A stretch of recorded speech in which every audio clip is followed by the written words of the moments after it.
स्वामी की जय। हम लोग सब यहाँ पर हैं, जेल रोड के बाहर में एक परिसर है। ये कहा जाए पूरे छत्तीसगढ़ का दाल भात सेंटर आपने देखा होगा पूरे छत्तीसगढ़ में। इसकी परिकल्पना और इसका मॉडल 2004 से समाज सेवी श्री मोहन चोपड़ा जी और आदर्श सेवा मंडल के सभी साथियाँ मिलकर ये एक गरीबों को बहुत ही कम रियायती दर में भोजन, भरपेट भोजन उपलब्ध कराने की जो व्यवस्था है उसको शुरू किया। 2004 में शुरू किया मोहन चोपड़ा जी ने। भारतीय जनता पार्टी से जुड़े भी हैं, संघ से भी जुड़े हुए हैं, समाज सेवी भी हैं और जैन समाज के लिए बहुत सारा काम करते हैं। मोहन चोपड़ा जी, आपके लिए बहुत बहुत स्वागत है आपका। अभी ये जो सेंटर आप बता रहे थे कि मॉडल है, क्या कैसे दिमाग में आया कि इस तरह के काम शुरू करना चाहिए?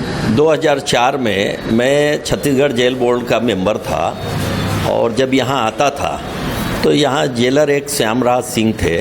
उनका कहना हुआ कि साहब इतने सारे लोग गांव से आते हैं जो जेल से मुलाकाती से मिलने के लिए आते हैं, उनके भोजन की कोई व्यवस्था नहीं रहती और भटकते हैं बेचारे।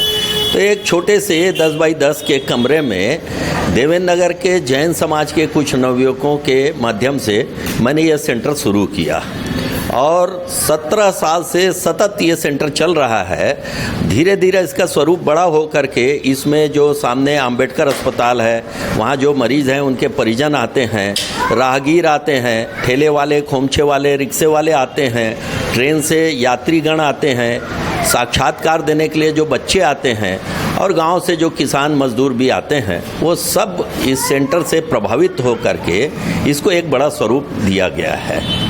और आज यहाँ पर कम से कम 800 से 1000 आदमी रोज़ भोजन करते हैं और कम दर पे ये भोजन देने के कारण और सफाई का विशेष ध्यान होने के कारण ये सेंटर चलाया जाता है।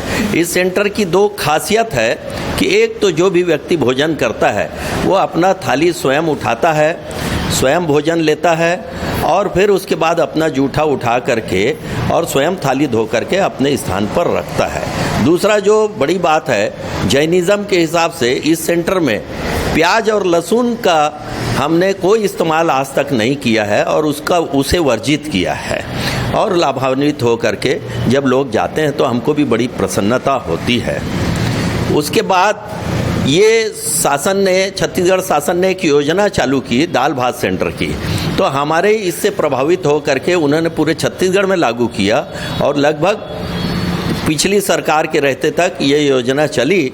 लेकिन पता नहीं क्यों इस सरकार ने अपने आने के बाद में इस योजना को बंद कर दिया। लेकिन हम भी जब संकट में आए बंद होने के कारण, तो जैन समाज के ही अनेक नवयुवकों से मैंने संपर्क किया तो उन्होंने बोला कोई बात नहीं है, इसे बंद ना करें क्योंकि एक अच्छी योजना है, इसको हम अपने समाज की तरफ से या समाज के सेवियों की तरफ से इसको चालू रहने देंगे। तो मैंने फिर इसमें उनकी सहायता ली और सब ने मिल करके ये निर्णय लिया कि जब सरकार ने बंद कर दिया है तो इसका नाम भगवान महावीर अन्नपूर्णा दाल भात सेंटर कर दिया जाए, ताकि भगवान महावीर के जिए और जीने दे के सिद्धांत का पालन हो करके जो प्रभावित लोग हैं इसका लाभ उठा सकें। बहुत अच्छी बात है। मैं देख रहा था कि अंटू भैया से भी बात करूंगा कि क्वालिटी भी भोजन की जो है बहुत अच्छी दिख रही है कि सामग्री अच्छा इस्तेमाल कर रहे हैं। मेरे को चावल भी जो लग रहा है कि बहुत अच्छा चावल है करके।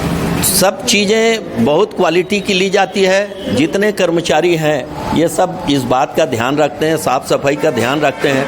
आप तो अभी अचानक यहाँ आए, मुझको 10 मिनट पहले फ़ोन किए। आप घूम करके देख सकते हैं कि सब जगह कहीं ग्रेनाइट लगा है, कहीं विट्रीफाइड टाइल्स लगा है, धोने मांजने के लिए सब नल लगे हुए हैं, साबुन रखा हुआ है थाली धोने के लिए, हाथ धोने के लिए, सैनिटाइज़र का। मैं भोजन भी देख रहा था कि सब्जी भी, दाल भी, चावल भी क्वालिटी है। जी हाँ, सब चीज़ बहुत अच्छी उपयोग में लाई जाती है और साफ सफाई के साथ लाई जाती है। मतलब इतने रियायती दर में मुझे लगता है कि कहीं भी बड़े होटल में भी चले जाएंगे तो उससे बेहतर खाना। जी हाँ, और सेमी मैकेनाइज्ड है। ये सब चीज़ जो भोजन बनता है वो सामान्य ढंग से नहीं बनता है। जैसे रोटी बनाने के लिए मशीन लगी हुई है, दाल भात बनाने के लिए जो हम चूल्हे यूज़ करते हैं वो बहुत आधुनिक तरीके के हैं, गैस का भी उपयोग करते हैं। इन सब को मिला करके हम बहुत हाइजेनिक भोजन लोगों को देने की इच्छा रखते हैं और लोग उसका इस्तेमाल करते हैं। बहुत अच्छी बात है। बहुत बहुत अनुमोदना भगवान महावीर जन्म कल्याणक महोत्सव समिति की तरफ से आपका। मोहन भैया, अपने मन में आपकी बहुत सारी रहती है, बहुत साल से सेवा क्षेत्र में आप काम भी कर रहे हैं। क्या कुछ समाज के लोगों को या दूसरे समाज के लोगों को क्या कुछ मन की बात कहना चाहोगे आप? नहीं, मैं समाज के लोगों से यही अनुरोध करूंगा कि जैन समाज अलग अलग ढंग से तो बहुत सेवा का कार्य करता है, लेकिन सामूहिक रूप से बड़े तादाद पे इसको जैसे करने से काफ़ी लोग इसमें सहयोग कर सकेंगे और लोगों के बीच में प्रचारित होता है कि जैन समाज जो है अपने हैसियत के अनुसार दान दे करके, सहयोग दे करके अनेक संस्थाएं चलाते हैं, जिससे कि क्षेत्रीय लोग इससे लाभान्वित होते हैं। मैं चाहूँगा कि इसमें भी अपने समाज के लोग जो हैं, जैन समाज के लोगों से ही हम सहायता लेते हैं। अपने बच्चों के जन्मदिन पे, किसी के पुण्यतिथि पे, किसी स्मरण पे, किसी विशेष तिथि पर किसी भी प्रकार की राशि का सहयोग हम के देंगे तो ये दाल भात सेंटर को हम बहुत अच्छा चला पाएंगे। और मैं यही अपेक्षा करता हूँ कि सब लोग आएँ और निरीक्षण करने के बाद अपना सहयोग करें।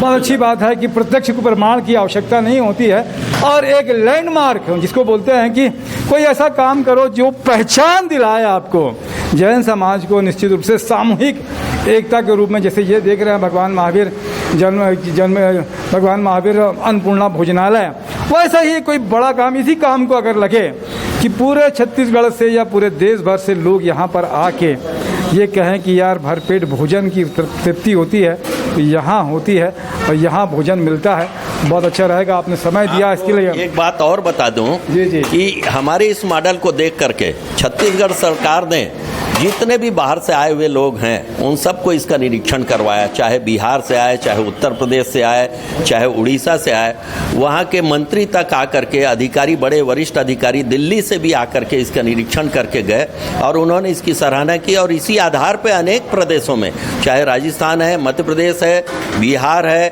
और उड़ीसा है, वहाँ पे इस प्रकार के दाल भात सेंटर चल रहे हैं। और मैं छत्तीसगढ़ शासन से भी अनुरोध करूँगा कि इन दाल भात सेंटरों को फिर से चालू करें, जिससे कि गांव-गांव, शहर-शहर में जो लोग ज़रूरतमंद लोग हैं उनकी सहायता की जाए। बहुत अच्छी बात है, आपने समय दिया इसके लिए धन्यवाद। मेरे साथ में नरेंद्र ठाकुर जी भी हैं, उनका भी धन्यवाद।